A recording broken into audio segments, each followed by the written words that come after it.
What is going on, everybody? Welcome back to another Satisfactory playthrough series episode. In the last episode, we added a whole whopping 24 new fuel generators to our power generation area.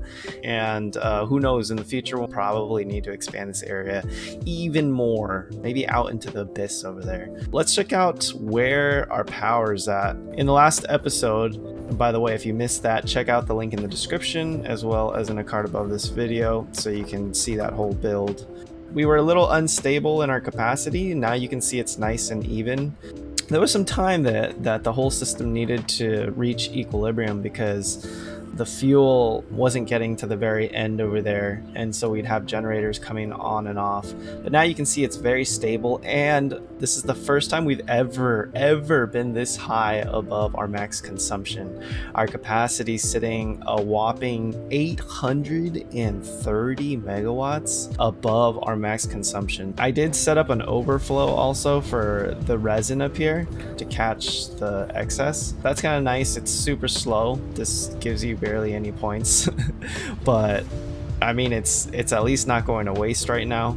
That's what we did in the last episode. We also actually, let me hop over to the base. Don't touch me, train.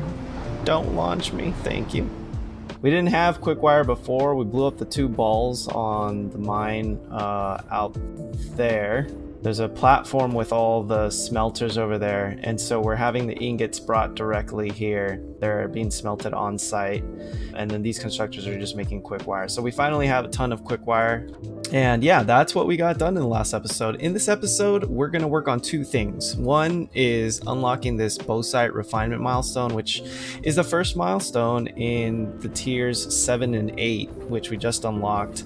That's going to allow us to produce aluminum, which is required to then unlock the Mach 5 milestone. So hopefully we'll get into that next episode. And then the other thing I want to do in this episode is redo our steel pipe production, because we're not getting enough pipes or beams into the system right now. You can see these things are not running at full capacity. We're using more than we're making right now, and so it's a bottleneck for us. So we're gonna redo the steel pipes and steel beams today. So those are the things we got in store for you. I hope you guys enjoy this episode. If you do, make sure to drop a like and subscribe if you're new here. Check out the playlist in the description, and let's get on with it. Alright, so first things first, let's go grab all the materials and throw these in to unlock the milestone. Alright, we got everything we need. Let's toss it in. And press the button. Alright. Milestone reached. Quartz and bauxite scanning unlocked. A new generation of basic aluminum parts is now available, which can be constructed from bauxite after a complex process of refinement. The blender will be used in future processes. Okay, so we unlocked, let's see what we unlocked. We unlocked all of this. That's a lot. We do have a new factory building, a blender which is capable of blending fluids and combining them with solid parts. Interesting. And now we have access to alumina solution. Dissolved alumina, which is extracted from so I think it's not bauxite, it's bauxite, I think is how she pronounced it. So now it's bauxite. We have the ability to extract alumina solution from bauxite, and I guess this is kind of the flow, I guess, that we're gonna follow to make the aluminum clad sheets. We have that to look forward to in the next episode, because you can see here we're gonna need 100 of those to unlock the Mach 5 belts. Cool, that was the first milestone in our tiers 7 and 8 that we recently unlocked. Let's go ahead and pick the next milestone, which is going to be the logistics Mach 5, and let's head over to the steel factory and see how we're going to redo this. Alright, so the first thing I just noticed is that we're not maxed out on our Mach 4 belt here coming into this tractor station. So we're not producing these ingots fast enough, and in fact I think we want to be once we unlock the Mach 5, of course this will all be upgraded. So we're gonna need to expand this little area, and so we'll add one more foundry, and that'll take us up to 11. That'll allow us to at least max out the Mach 4 belt and hopefully fill this thing a little faster.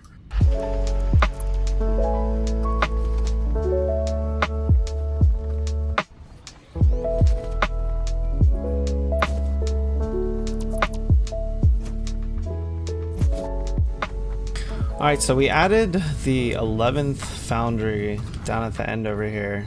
We have now maxed out this Mach 4 belt with 480 ingots per minute coming through here.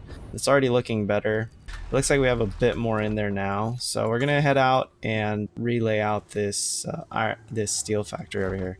And I'm thinking I actually want to kind of redesign this similar to the way we did our iron factory. I'm thinking that we can have all of the steel ingots being delivered into a single location with a buffer, and then pulling that up into the upper floors where we actually have our factory constructing stuff. So it's going to be a slightly bigger undertaking than I initially planned for. We need to centralize the location for all of the incoming ingots. So yeah, I'm going to start by building up another floor above this. I don't want to change this level here where we're making the steel rods. Just because we already set this up and there's no real need to move it, we'll do the steel rods and beams above here. So I'm just going to add 2 more floors here. And we're going to turn that whole first floor into just the buffer area and the collection site for all of the incoming ingots. I think that'll be a little cleaner. Okay, we've got 2 additional floors set up now. What I'm going to do is I'm going to set up, similar to the first floor, I'm going to set up constructors on these 2 levels. One level is going to be complete just beams only, and the other level is going to be pipes only. And that's going to give us more flexibility for expanding our throughput when we need to for either type of item. And since we have a lot of room going out that way and this way on these upper floors, I'm going to want things to flow along this way. So we're going to kind of change the layout that we had before. And I'm just going to lay down our constructors like this and bring in our materials from this side. So it's going to have things coming in this way and then production flowing that way, and then a buffer somewhere at the end over there. So yeah, let's start with that.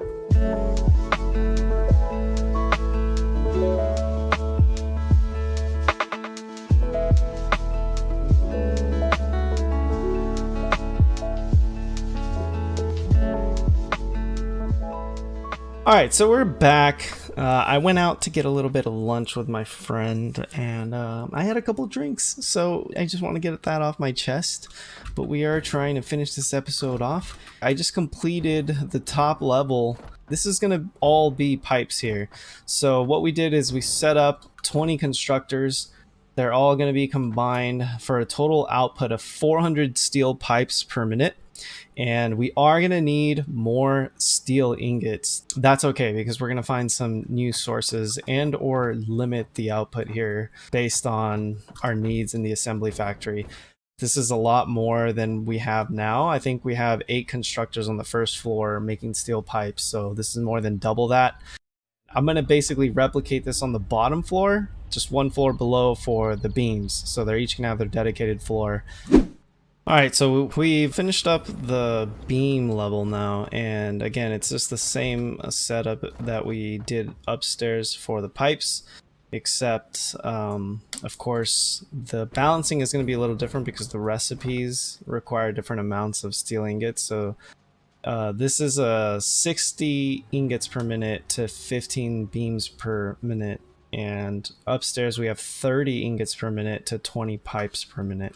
And that means we're going to need a lot more steel coming onto this floor. So the next thing we need to do is we need to relay out this first floor. As I mentioned before, we're going to remove all of the constructors here and basically set this up as our entire buffer area. So let's go ahead and demo these suckers, shall we? Progress update. We've got both truck stops feeding into the buffer that we created here. One is going into the end box here, and the other is going into the opposite end. There's 4 storage boxes here, and the way I hooked them up was they're in pairs. So these 2 hook into both. Like this one box that I'm standing on, for example, hooks up to the one directly in front of it, and it splits off to the one next to it as well, and vice versa with the one over here. It connects to the one directly in front of it and splits off to the one next to it as well. When they're hooked up like this, they can share the ingots. So if this box starts using more than this box and this one's idle, then those ingots will come over this way and still be utilized. So that's why I did it that way. On the output, we have 2 level 4 belts. Each one of these is going up to the steel pipe level. One of these is going up to the steel beams, and because the steel beams use a little bit more, actually double the amount of ingots, we also have a third line here that's going up to the steel beam floor. Since we set them up in rows of 10, we can only support up to 8 on a single Mach 4 belt. So this Mach 4 belt here is feeding the first 8 here. The last 2 at the end over here are being fed by that secondary level 3 belt, and that's also being split to the other 2 on this side right here, which I haven't turned on yet. There you go. That gives us a total of 12 constructors making beams now. That's about, I think, what we need. So the next thing we need to do is just connect all of the outputs back to the assembly factory. Alright, so we've hooked up our beams to this 4-box buffer, and it's just linearly hooked up. It's just kind of looping around all to this belt here, which we've now connected to the main line. It's fully saturated, which wasn't the case before. So now the pipes, I think we were using a lot more of, so that's going to be the trickier part. So we're going to go ahead and build the buffer for the pipes as well and connect that in. Oh, and I went down a level. It's actually up a level. Come on now. So we just finished up hooking up the buffer to the pipes, and we ended up activating 5 more of the constructors on this opposite side to make pipes. That side alone is just producing 200, and we need 300 to feed into both the modular frames over there as well as the assembly supercenter. So we need an output of 300, and now we have a very healthy flow here. Both lines are moving now much smoother. There you go. This is the new steel factory. We're using more ingots than we're producing, so we're gonna have to find additional sources. Right now we have a nice buffer, but it's not gonna last forever. But I'm happy with the new upgrades. This should hold us down for a while, and I'm just happy that we got the assembly center back online. I hope you guys enjoyed this episode. If you did, make sure to drop a like and stay tuned for the next one. Hope to see you guys there, and I'll see you next time. Peace.